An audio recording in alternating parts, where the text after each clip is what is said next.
안녕하십니까. 거꾸로 투자하는 쇼킹 부동산입니다. 잠실 지역에서 아파트 매수인이 계약금을 포기해서 화제가 되고 있습니다. 무려 3억 원에 가까운 거금을 포기했다는 부분인데요. 자, 이 3억 원을 포기한 거금이 오히려 이익이란 이야기가 나오고 있습니다. 달라진 부자들의 생각에 대해서 오늘 좀 쉽게 정리를 드리겠습니다. 영상 전에 구독으로 인생 바꾸시기 바랍니다. 잠실 지역에서 매수인이 계약금을 포기해서 화제가 된 아파트 잠실중흥 5단지입니다. 대표적인 재건축 아파트 단지죠.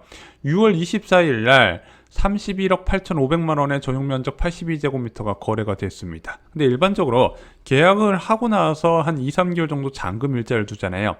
그 이후 그 잔금 치르기 이전에 계약을 포기했더라. 그게 8월 9일이었습니다. 왜냐면은 잔금 치르는 시점에 3억 원 이상 하락했기 때문이죠. 현재 잠실중흥 5단지 전용 82제곱미터는 27억 8천만 원의 급매물이 나와 있습니다. 4억 가까이 하락을 했네. 계약금을 포기하는 것이 더 이득이라는 거죠. 자, 이 매물은요, 작년 11월에 32억 7,880만 원의 실거래가 찍혔습니다. 이때 신고가가 찍혔죠. 그리고 나서 고작 1억 정도 하락한 금액에 왜 매수했을까 6월 달에 이런 생각이 드는 거예요. 왜냐면 6월에 계약을 체결했으면 아마 5월이나 6월 초에 매수 계획을 세웠을 것이고, 그때는 아무래도 좀 지금과 분위기가 많이 달랐어요. 왜냐면 윤석열 정부가 출범을 하면서 재건축 중심으로 규제가 많이 풀리고 돈이 다시 재건축으로 몰릴 것이다. 이에 따른 훈풍을 기대하면서 매수했던 걸로 보여진다는 거죠. 자, 해당 지역 공인중개사 증언에 따르면요, 이번에 계약을 포기한 매수자는요, 추가 하락했을 경우에 다시 매수에 나설 것이다, 이렇게 보고 있다는 건데요. 제가 봐도 이번에 계약금 포기는 당연한 것으로 보여져요. 왜냐면 이런 투자 수요가 많이 유입되는 재건축 아파트 단지는요, 이런 부동산 시장 변화에 가장 먼저 큰 폭의 가격 변화를 나타나게 되거든요. 그럼 앞으로 추가 하락 가능성이 높다는 거예요. 그러면은 추가 하락했을 때 매수해도 계약금 포기한 것보다 더 큰 이익을 가져올 수 있다는 부분이죠.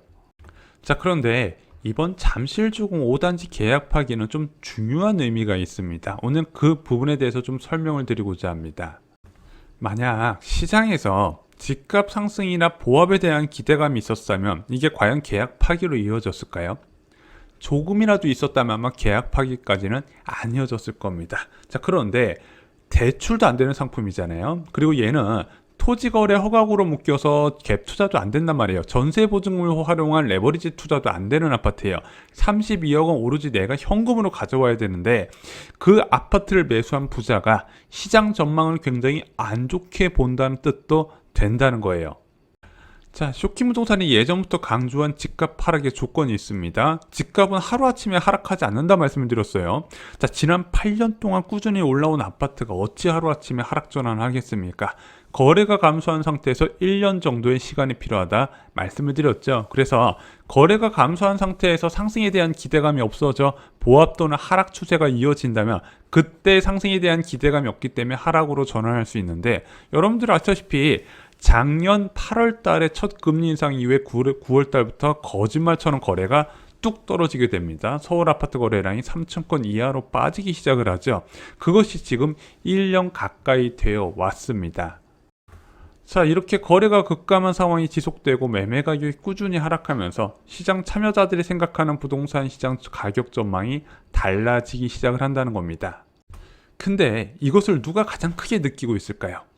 바로 부자들이었습니다. 한국갤럽에서 전국 18세 이상 성인 남녀 1,001명을 대상으로 조사한 결과 향후 1년간 집값 전망에 대해서 61%가 내릴 것으로 전망했거든요. 이게 10년 만에 최저 수준이라고 합니다. 왜냐하면 불과 1년 전까지만 해도 오를 거라고 전망한 사람이 61%였는데 지금 61%가 떨어질 거라고 봤다는 부분이죠. 그런데 언론들이 주목한 거는요, 응답자 중에서 생활 수준이 상 또는 중상으로 답변하는 응답자의 72%가 1년간 집값 하향을 점쳤다는 부분이죠. 반대로 생활 수준이 하라고 응답한 사람들은 49%를 기록했다는 부분입니다.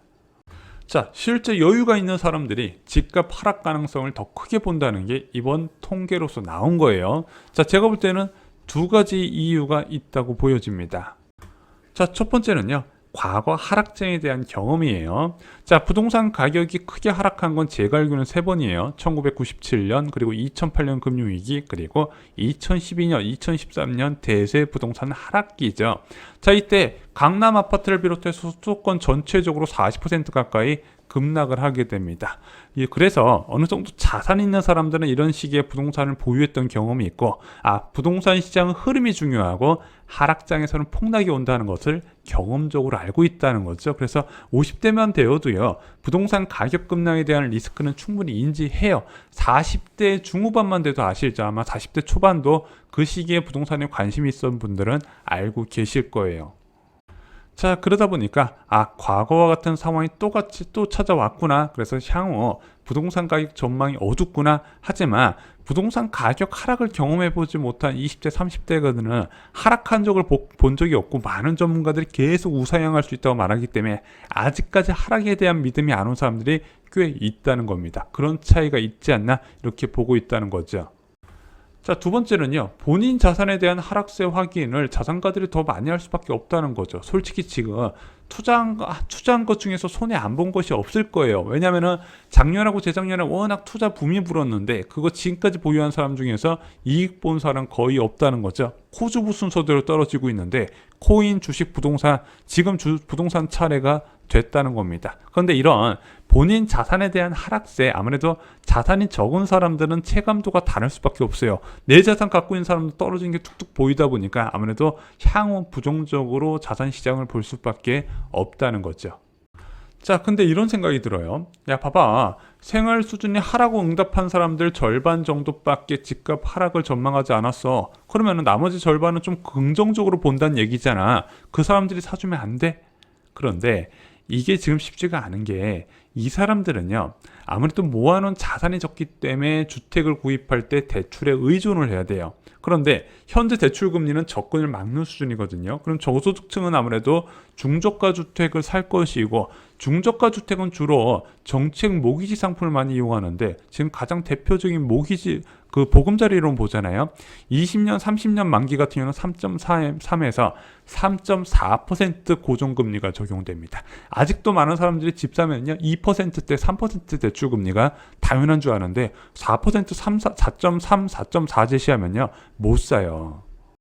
실제 8월 1일부터 중저가 주택의 파격적인 대출 규제 완화 방안이 나와요. 그래서 LTV 80%까지 풀어주게 됩니다. 생애 최초 주택 구입자인 경우.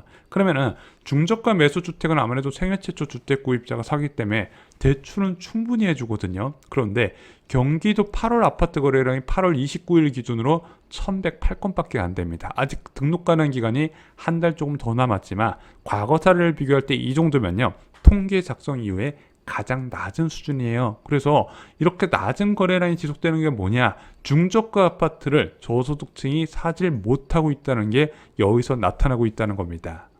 그래서 주택가격이 지속적으로 올라가잖아요. 그럼 두 가지에 의존하게 돼요. 대출과 중저가 주택 시장에 의존하게 되는 거예요. 왜냐면은 소득 상승 범위를 한참 추월한 자산을 매입하기에는 한계가 있어요. 그럼 어쩔 수 없이 대출을 많이 받아서 사든가, 또는 중저가 주택에서 처분한 주택에 대출을 더 보태서 서울 아파트를 사야 되거든요.